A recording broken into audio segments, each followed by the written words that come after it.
F hub వారి పియాన్ ద ఫ్లీ గచ్చిబౌలిలో డిసెంబర్ 15న రాహుల్ సిప్లిగంచే Oscar range live concert. For booking contact.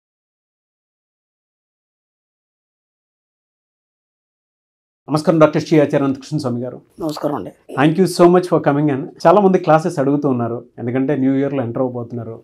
Offline class ఎవరైనా సరే ఎక్స్పెక్ట్ చేస్తారు, ఎప్పుడు అవకాశం ఉంటుంది మనకి ఇప్పుడు ఈ 2024 వచ్చి 15th డిసెంబర్ మనకి హైదరాబాద్లో ఉందండి. అలాగే మనకి 22nd స్పెషల్ క్లాస్ ఇంతకుముందు కూడా చెప్పుకున్నాం మనం. స్పెషల్ క్లాస్ చాలా రష్ ఉంది, తొందరగా ఎన్రోల్ చేసుకోవాలి. 29 డిసెంబర్ వచ్చి మనకి అనంతపూర్లో ఉందండి. ఓకే. అలాగే 26 జనవరి 25 వైజాగ్లో ఉంది. 2nd ఫిబ్రవరి మనకి తిరుపతిలో ఉంటుంది. అలాగే 16th ఫిబ్రవరి మనకి బెంగళూరులో ఉంటుంది. 2nd మార్చ్ 2025 మాత్రం విజయవాడలో ఉంటుంది. అలాగే మనకి జనవరి 5వ తారీఖు దుబాయ్లో క్లాస్ ఉంటుంది. ఈగర్లీ వెయిటింగ్ ప్రతి క్లాస్. ఎస్. ప్రీవియస్గా నేను మీతో చాలా వీడియోస్ చేస్తున్నాను. మనం ఏ వీడియో మాట్లాడినప్పటికీ కూడా కోరిక తీర్చుకోవడం గురించి మాట్లాడుతూ ఉంటుంటారు, అండ్ దాంతోపాటు డబ్బు ఆకర్షణ గురించి మీరు మాట్లాడుతూ ఉంటుంటారు. ఎస్పెషల్లీ ఉమెన్ వైపు కనుక మనం వస్తే ప్రతి ఒక్కరికి సంపాదించాలని ఉంటుంది. సంపాదించిన దాన్ని మన కోసం మనం ఉపయోగించుకోవాలని కూడా ఉంటుంటుంది. చాలామంది సంపాదించింది నిలబడదు అని చెప్తూ ఉంటుంటారు. డబ్బుని మనం ఏ విధంగా ఆకర్షించాలి అంటారు? ఆకర్షించడానికి గల సూత్రాలేంటి? మనీ మంత్రం ఏం చెప్తుంది? డబ్బు ఎందుకు నిల్చోదంటే అసలు ఆకర్షణ సిద్ధాంతం అంటే ఏందని మనం ముందు తెలుసుకోవాలి. విచిత్రం ఏం జరుగుతుందంటే ఆకర్షించడం అనేది ముందు మీకు తెలియదు. ఓకేనా? ఆకర్షించడం తెలిసింది మన సబ్జెక్ట్ ద్వారా, దాన్ని నిలుపుకోవడం తెలియదు. అర్థమైంది? ఇక్కడ విచిత్రం జరుగుతుందంటే మనం ఆకర్షించడం వేరు, డబ్బు వచ్చేసింది మన క్లాస్ ద్వారా, డబ్బు వచ్చేసింది, మళ్ళీ దాన్ని నిలుపుకోవడం తెలియదు.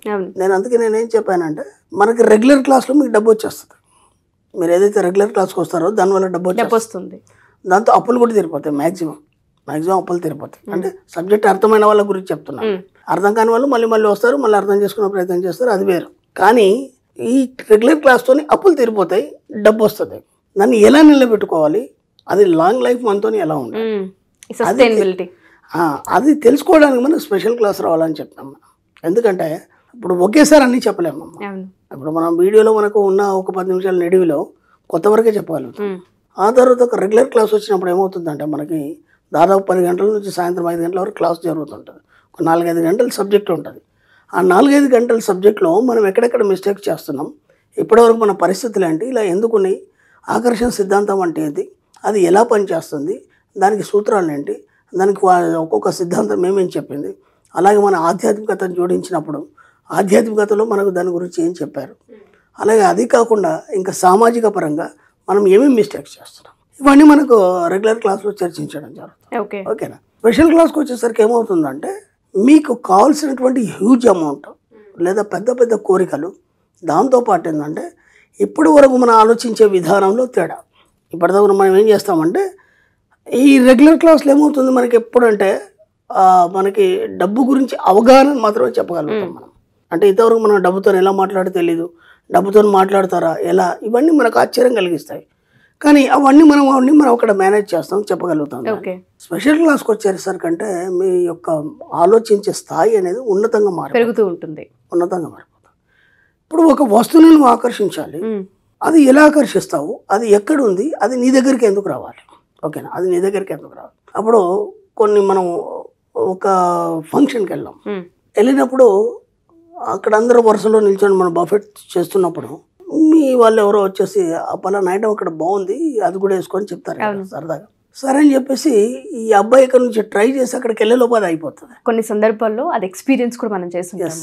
అయిపోయిన తర్వాత మనం వెయిట్ చేస్తుంటాం, అది ఇంకా రాదు. అదంతా మనం వెయిట్ చేసినది ఇంకా రాదు. సరిగ్గా ఎవరో పిలుస్తారు మనల్ని, మనం పక్కకు వచ్చేస్తాము, అది వచ్చేస్తుంది, మళ్ళీ పోయేసరికి అయిపోద్ది. ఎంత ప్రయత్నించినా మనకు దొరకదు. ఇక్కడ ఏమైంది, నువ్వు దాన్ని ఆకర్షించలేదు. అర్థమైందా? ఆకర్షించినప్పుడు అది నీ దగ్గర ఖచ్చితంగా వస్తుంది. ఇప్పుడు ఇంకో విషయం చెప్తాను. వరుసలో చివరిలో కూర్చున్నాం. ఇంత ఉందంటే మనకు బంతి భోజనాలు పెట్టేది, చివరిలో కూర్చున్నాం. మనం చిన్నప్పటి సంగతి చెప్తున్నా, చివరిలో కూర్చున్నాం. అక్కడ నుంచి వాడు లడ్డు ఏదో వేసుకుంటూ వస్తాడు, మన దగ్గరికి రాగానే అయిపోతుంది. ఓకేనా? ఇక్కడ గమ్మత్ ఏం జరుగుతుందంటే మీరు భోజనం అంతా అయిపోయిన తర్వాత ఎవరితోనో మాట్లాడుతున్నారు, దానికి సంబంధించినటువంటి వ్యక్తి సడన్గా లడ్డు తీసుకొచ్చి తినచుడరా బాగుందని ఇస్తాడు మీకు. ఇప్పుడు ఏమైంది, మీరు ఎక్కడ ఉన్నా సరే వెతుక్కుంటూ వచ్చింది, మీకోసం వెతుక్కుంటూ వచ్చిందా లేదా? ఎప్పుడు వస్తుంది అది, నువ్వు దాని మీద దృష్టి పెట్టినప్పుడు, దాని మీద ఆలోచించినప్పుడు. ఇప్పుడు ఏమైంది, సరిగ్గా నీ దగ్గరకు వచ్చేసరికంటే అది అయిపోయిందని ఒక బాధ నిన్ను పట్టు పీడిస్తూ ఉంటే బాగుండు అని దాన్ని ఆకర్షిస్తున్నావు పదే. నీ మనసులో అది సబ్కాన్షియస్ మైండ్లో ఉండిపోయింది. అనుకోకుండా వీళ్ళతో మాట్లాడుతున్నావు, సడన్గా ఎవడు తీసుకొచ్చి నీకు ఇచ్చాడు. అంటే మీ పాపని నాన్న ఇదిగో అని చెప్పి ఒక 2 తీసుకుంది, ఒకటి తీసుకొచ్చి మీకు ఇచ్చేసింది. ఏదో రకం మీ చేతికి వచ్చేసింది. అంటే నీకు తెలియకుండానే నీ యొక్క మస్తిష్కంలో అది నిక్షిప్తమైంది. ఎప్పుడైతే నిక్షిప్తమై ఏదైతే ఉంటుందో అది దాన్ని నువ్వు ఆకర్షిస్తావు. అంటే ఈ ప్రపంచంలో ఏదైనా సరే నువ్వు ఆకర్షిస్తే తప్ప నీ దగ్గరికి రాదు. ఎస్, ఆకర్షించాలంటే ముందు ఏం కావాలంటే ఆలోచన కావాలి. ఓకేనా? ఒక వస్తువుని ఆకర్షించాలంటే ఆ వస్తువు పట్ల నీకు ఆలోచన కావాలి, మెదలాలి ఫస్ట్. అంటే ఆ వస్తువు గురించి అవగాహన కానీ అది కావచ్చు. ఆ తర్వాత పొందాలనే కోరిక కావాలి. ఫస్ట్ ఆలోచన మన సబ్జెక్ట్లో ఫస్ట్ ఆలోచన మొదలవుతుంది. ఇప్పుడు మనకి ఇప్పుడు తీసుకుంటే ఆ పుష్ప 2 సినిమా జరుగుతుంది. ఓకేనా? హెవీ రష్గా ఉంది. ఓకేనా? టికెట్స్ దొరకలేవు, ఆన్లైన్లో ట్రై చేశారు, అంతా చేశారు. ఓకేనా? సినిమా చూడాలనే ఒక ఆలోచన వచ్చింది. ఇప్పుడు ఏమైంది? ఆలోచన పదే చేయడం వల్ల అది కోరికగా మారింది. అర్థమైందా? ఇప్పుడు ఏమైంది? సడన్గా మీ రిలేటివ్స్ ఎవరో లేకపోతే మీ ఫ్రెండ్స్ ఎవరో అరే సినిమాకి వస్తావు, నా దగ్గర ఒక టికెట్ ఎక్కువ ఉంది అన్నాడు, టక్కుమని వెళ్ళిపోయారు. ఇప్పుడు దానికోసం మీరు ఎన్ని ప్రయత్నాలు చేసినా దొరకలేదు. ఇక్కడ ఆలోచన కోరిక తీవ్రమైనప్పుడు మీ యొక్క ఆకర్షణ సిద్ధాంతం పనిచేస్తుంది. మీ దగ్గరకు వచ్చిందా, మీరు వెళ్ళారా దానికోసం? మన దగ్గరికే వచ్చింది. మీరు ప్రయత్నం చేశారు కానీ మాత్రం మీరు వెళ్ళి అక్కడ ఏం ఫైట్ చేయలేదు. అనుకోకుండా మీ వాళ్ళు ఎవరు మిమ్మల్ని పిలిచారు. ఇక్కడ ప్రతి దగ్గర కూడా ఈ ఆకర్షణ సిద్ధాంతం అనేది చాలా సూక్ష్మంగా పనిచేస్తుంది. ఎలా పనిచేస్తుందంటే నువ్వు ఎప్పుడైతే ఆలోచిస్తావో దానికి సంబంధించినటువంటి తరంగాలు ఉంటాయి, వేవ్స్. ఆ వేవ్స్ అనేది ఈ విశ్వంలో ప్రయాణం చేస్తాయి. ప్రయాణం చేసి నువ్వు దేని మీద అయితే దృష్టి పెట్టావో ఈ వెళ్ళి దాన్ని పట్టుకొని వస్తాయి నీ దగ్గర. ఇదంతా ఎలా జరుగుతుందంటే మనకు భౌతికంగా ఏది కనిపించదు. అర్థమైందా? ఎప్పుడైతే నువ్వు పొందుతావో దాన్ని అప్పుడే నువ్వు భౌతికంగా చూస్తావు. ఇదంతా మీకు తెలియకుండానే మీ వెనకాల ఇదంతా డిజైన్ అనేది జరిగిపోతుంటుంది. ఇదంతా ఎవరు చేస్తారు? విశ్వం చేస్తారు. ఇదంతా ఎవరు చేస్తారు? విశ్వం చేస్తారు. కాబట్టి ఈ ఆకర్షణ సిద్ధాంతం అనేది ఎలా పనిచేస్తుందంటే మీకు తెలియకుండానే ఆలోచన ద్వారా కోరిక ద్వారా మీ యొక్క ఆకర్షణ సిద్ధాంతం పనిచేస్తుంది. కాబట్టి ఏ వస్తువు మీదైనా సరే, డబ్బు కావచ్చు, సంపద కావచ్చు, ఐశ్వర్యం కావచ్చు, ఇంకేదైనా మీకు కోరుకున్న వస్తువులు కావచ్చు, ఒక వ్యక్తి కావచ్చు, ఏదైనా కావచ్చు. 4 ఫ్రెండ్స్ ఉన్నారు, చక్కగా పార్టీ చేసుకుందాం అనుకుంటున్నారు, దాంట్లో ఒకటి రాలేదు. ఓకేనా? ఎంత ఫోన్ చేసినా కలవలేదు. ఇప్పుడు వీళ్ళు 3 కూర్చొని డిస్కస్ చేస్తున్నారు, వాడు ఉంటే బాగుండు, వాడు ఇంకా రాలేదు, వాడు ఫోన్ కలవట్లేదని. సడన్గా వాడు ఫోన్ వస్తుంది వీళ్ళకి, ఎవరికో వాళ్ళకి. అరే ఎక్కడున్నారు అంటే, అరే నీకోసం ఎంతసేపు ట్రై చేస్తున్నాం మేము, కాబట్టి ఎక్కడున్నావు వచ్చేసే తొందరగా పళ్ళ దగ్గర. అట్లా ఎన్నో సందర్భాలు జరుగుతాయి కదా మనకి. ఈ 3 యొక్క సామూహిక ఆలోచనలు, ఆ సామూహిక ఆలోచనల తరంగాలు వెళ్ళి అతని యొక్క మస్తిష్కాన్ని తాకి అతని నుంచి ఒక వార్తను పంపించడం కానీ లేదంటే ఆ వైబ్రేషన్కి లాగడం అనేది జరుగుతుంది. ఇది ఆకర్షణ సిద్ధాంతం. ఇప్పుడు ఈ ఆకర్షణ సిద్ధాంతం మనకి వేటి మీద మనకు అవసరం లేదు. ఎందుకంటే ఇప్పుడు మనకు మాత్రం కావాల్సింది ఏంటంటే డబ్బు మాత్రమే.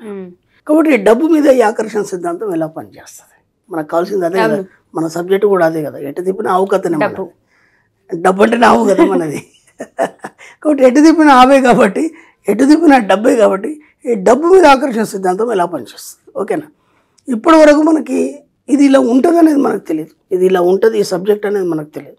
ఇప్పుడు నీకు కావాల్సిన డబ్బు కావచ్చు, ఆ డబ్బుతో నువ్వు ఏమేమి చేయాలి, ఏమేమి అనుభవించాలి, ఇవన్నీ పక్కన పెడితే ముందు మీకు ఎంత డబ్బు కావాలి.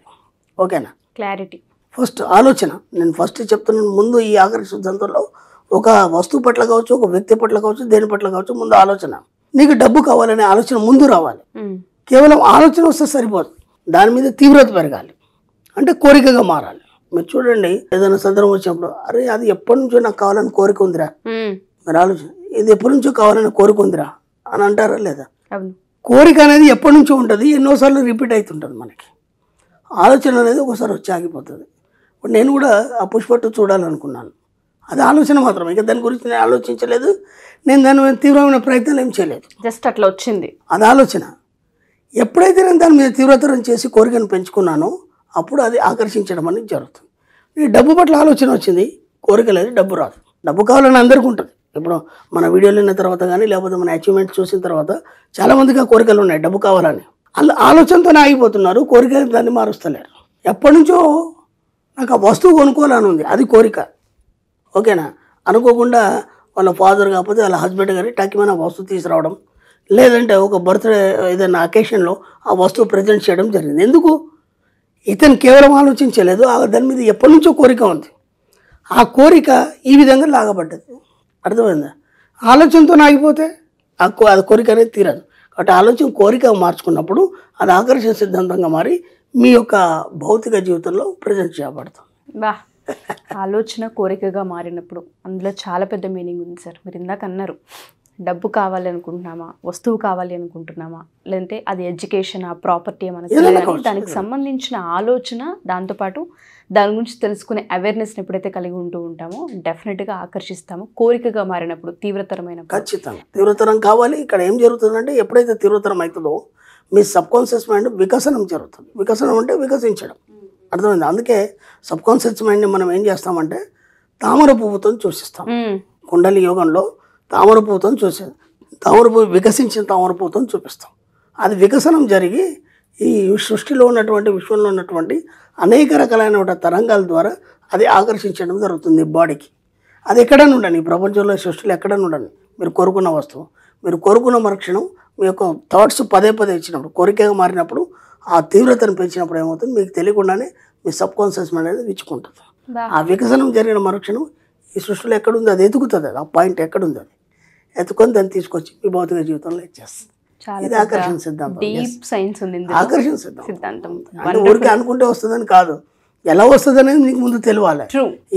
ఈ క్లారిటీ నీకు వస్తే కదా అప్పుడు నువ్వు దాని గురించి ప్రయత్నం చేస్తావు. ఎగ్జాక్ట్లీ. ఊరికే అనుకుంటే అయిపోతుందంటే కాదు కదా. No words sir. చాలా మందికి ఒక క్లారిటీ వచ్చి ఉంటుంది, అనుకుంటే వచ్చేస్తుంది అనుకునే వాళ్ళందరికీ కూడా ఎలా అనుకుంటే వచ్చేస్తుందో చెప్పారు. Thank you sir, thank you so much. Thank you.